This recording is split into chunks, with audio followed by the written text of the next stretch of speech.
The story kicks off back in the good old days when humans had electricity. In Chicago, a young Charlie is watching Looney Tunes. Little Danny is playing with an iPad, and their mother Rachel chats on the phone. Suddenly, the father Ben bursts inside, and with a worried look, he informs them that they don't have much time left. Rachel seems to know what he's talking about. Elsewhere, two guys are seen going somewhere via the main highway. One of them is Ben's brother, Miles, and the other one is his friend. Miles receives a call from Ben, who frantically tells him it's all gonna turn off and it will never ever turn back on. Confused, Miles asks his brother to explain calmly, but just then, his phone gets switched off. At the same time, his friend's smartphone also blanks out automatically. On the other hand, as lights begin to flicker, Ben checks his laptop, which says downloading files. Just in time, it hits 100%, after which he pulls a USB plug from the laptop and slips it into a metallic triangular locket-like thing. On the highway, Miles and his friend step off of their stalled car to witness a stream of headlights flickering off, one car at a time. Planes start crashing here and there, transformers explode and catch fire, and even the iconic Willis Tower goes pitch black. We are then shown an aerial view of the globe, which shows that lights are going out everywhere. It starts in the northeast corner of the US and spreads west and southward. The world is falling into chaos. Guess it's time to bust out the old playing cards and books by candlelight, a fate which Gen Z views as worse than death. Then we hear a narration which informs us that 15 years have passed since that fateful day. After the blackout, nothing worked. All electronic items were rendered useless, and not only that, car engines, jet turbines, and even small batteries became defunct. This created a chain of events that caused mass casualties. Sickness without medicine, fires without fire trucks, food without factories. Soon governments fell, and militias started rising. After the blackout, the United States was divided into 6 parts: the Monroe Republic, the Georgia Federation, the Plains Nation, Texas, the California Commonwealth, and the Wasteland. Due to the terrorizing state of the cities, most people have left for other safer places. Ben and his family are among those, as they have relocated to the countryside. It is a peaceful colony in the Monroe Republic, where a few hundred people have settled. It is revealed that Ben's wife Rachel passed away a few years ago, and now he is dating a British medical doctor named Maggie. The children, Danny and Charlie, are also grown up now, but Danny is vulnerable to being alone as he has severe asthma. One day, as Charlie is out in the forest with her brother, she finds an abandoned RV. Curious, she gets inside and finds a mini fridge that reminds her of something. Minutes after the blackout, her parents let her eat all the ice cream that was melting, because that would be the last ice cream she ever had. A few days later, as Charlie is out on one of her usual expeditions in the forest, the main military force of the Monroe Republic, the Monroe Militia, barges into the colony. The militia have the Monroe Republic symbol branded on their wrist to identify them as simps for Maryland.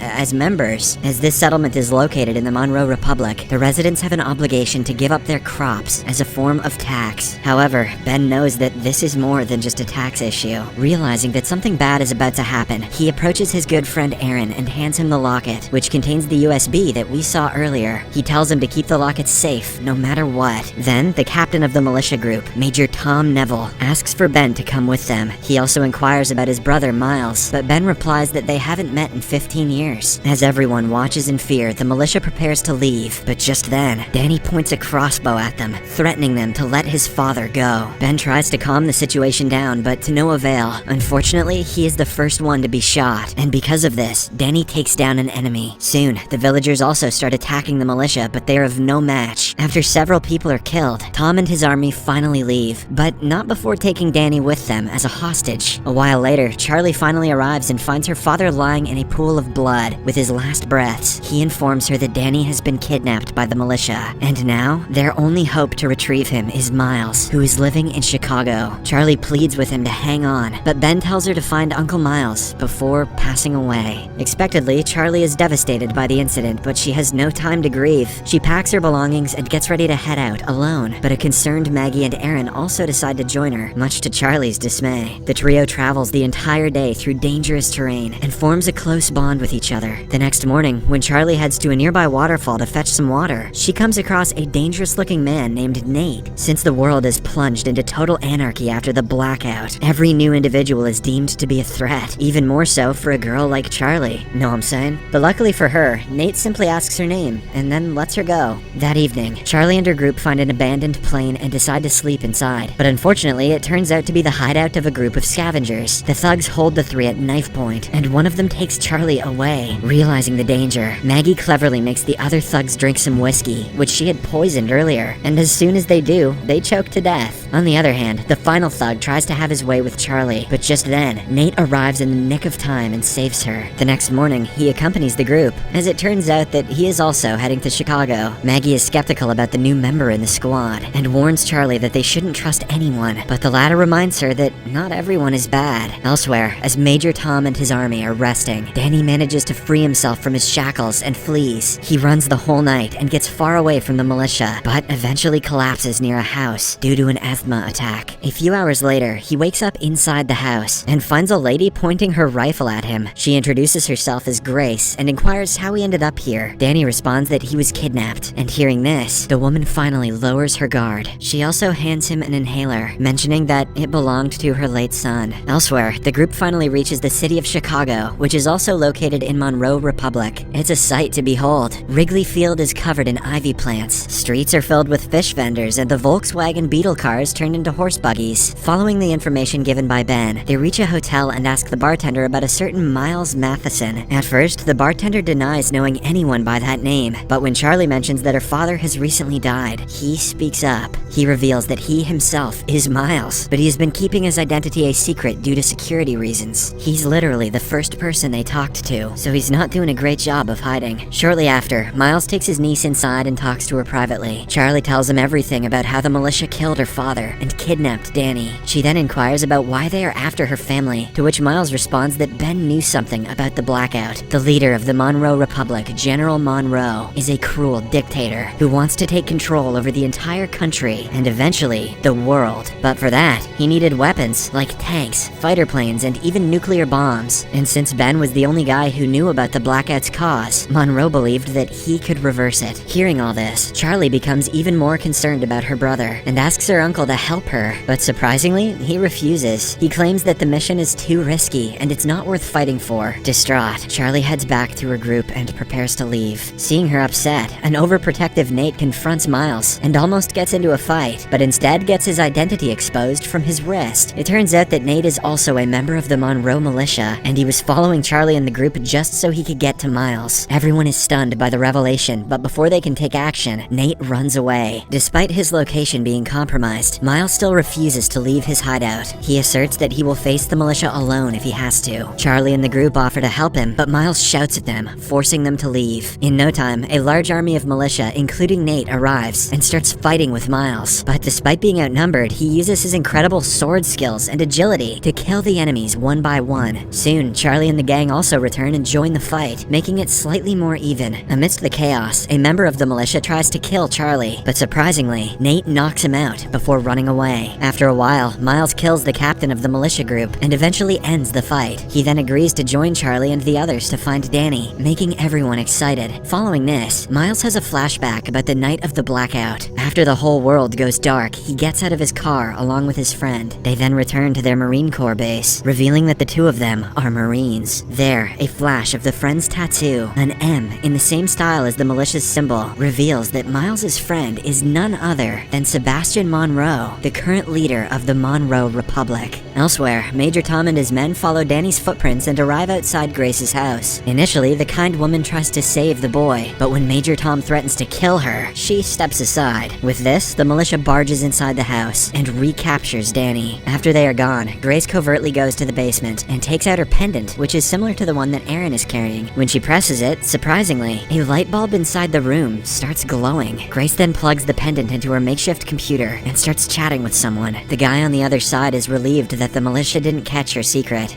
Elsewhere, Miles leads the group to a tavern. He is looking for a former associate named Nora, who supposedly is a master in creating explosives. Miles tells Charlie that if they are to rescue Danny, they will need a skilled fighter like Nora. At the tavern, he is suddenly attacked by a few bounty hunters, but once again, he comes out on top. He then chokes one of the men and forces him to reveal Nora's location. It turns out that she has been apprehended by the militia and is currently working as a slave. At night, Miles decides to go on the journey alone, claiming that it is too too dangerous. He then tells the rest of the group to meet in exactly 2 weeks in Lowell, Indiana. However, the next morning, when Maggie and Aaron wake up, they find out that the stubborn Charlie has also left, much to their annoyance. Left with no other options, Aaron finally shows Maggie the pendant that Ben gave him. He also reveals that Ben instructed him to meet a woman called Grace in Grant Park, Illinois. Although the two are still worried about Charlie, they assume that she will be fine and instead head to Grant Park to find Grace. Along the way, the two talk about how Grace could be the key in restoring energy back to the Earth, and they get excited. On the other hand, as Major Tom is leading his army back to their base, a gunshot is heard. Hence, he changes course and follows the sound until he reaches a small house. It turns out that in this Monroe Republic, civilians can't own guns and ammunition. This is the reason why everybody uses crossbows and other short-range weapons. To make a statement, Major Tom threatens the owner of the house to give up all of his weapons. Realizing that he will be killed anyway, the man shoots one of Tom's men before getting shot himself. As all of this transpires, a terrified Danny looks on. At the militia's base, we are formally introduced to General Monroe. He is the main evil behind all this cruelty and is longing for world domination. Monroe interrogates a civilian about the shortage of weapons, but when the scared man doesn't answer, he brutally finishes him off. Later, he enters a room and approaches one of his workers. She is revealed to be Ben's wife, Rachel, who is assumed by everyone to be dead. Monroe breaks the news that Ben has passed away, and hearing this, Rachel gets visibly upset. Meanwhile, Charlie travels the whole day in the forest and eventually finds her uncle. As expected, Miles is angry at her for disobeying his orders, but when Charlie mentions that her brother is prone to asthma attacks, he calms down. Soon, the two come across a large number of slaves, who are apparently transporting a helicopter. It turns out that General Monroe is so sure that the energy will return someday that he has already started preparing himself for world domination. Among the slaves is also Nora, but saving her will be difficult as there are several guards, one of whom is carrying a sniper rifle. Despite the risks, Miles is adamant on saving his friend. He waits until the night and sets his plan in motion. At first, he creates a distraction and lures away the guards. Then, he sneaks near the slaves and eventually frees Nora. But, to his dismay, he learns that Nora had voluntarily become a slave, as she wanted to steal the sniper rifle. Snipers are an extremely rare weapon in this world. After a bit of catching up, Miles tells Nora that he needs her help in rescuing his nephew. She immediately agrees, but in return, asks his help to retrieve the sniper rifle. Miles is reluctant, but he has no choice but to agree. After a while, the three head to a nearby hut and start planning. Using gunpowder, Nora makes a makeshift weapon which will be used to kill the guard with a sniper. However, the problem is that the weapon will be effective only from a few meters. This means that someone will have to approach the guard and shoot him. Miles and Nora will easily be detected, and that leaves Charlie as the only viable option. Before leaving, Miles assures her that they will take out the rest of the guards as soon as she makes the kill. Shortly after, Charlie hides the weapon inside her sleeves, pretends to be a lost traveler, and approaches the guards. She then gets near the guard with the sniper and takes him out immediately. And before the other guards can do anything, Miles and Nora ambush them and finish them off. After the altercation, as the slaves are being freed, Nora reveals that she stole the sniper for the rebels, a bunch of patriotic folks who want to liberate the country from the militia. At Grant Park, as Grace is typing on her computer, someone barges inside her house and confronts her. He also has a locket like hers, which is releasing energy into his taser stick. On the other hand, Miles tries his best to convince Nora to leave the rebel gang, but she refuses. Here, it is revealed that the two were a couple once, but had to break up after the blackout. I guess not being able to scroll their socials during dates made them realize they didn't like each other. Shortly after, they arrive at a rebel base, which is ironically led by a holy pastor. The pastor is happy that Nora brought the sniper, but shares the bad news that their army has just been ambushed. When the group gets inside the base, they find several men, either dead or severely injured. The pastor also reveals that one of the men is missing, and hearing this, Miles tells everyone to leave the place immediately. He believes that the militia is interrogating their man, and it is only a matter of time before their location is compromised. Nora agrees, but asks for 30 minutes, as they have to patch up the wounded men. Unfortunately, their decision turns out to be fatal, as after just a few minutes, the militia, led by Captain Adam, shows up.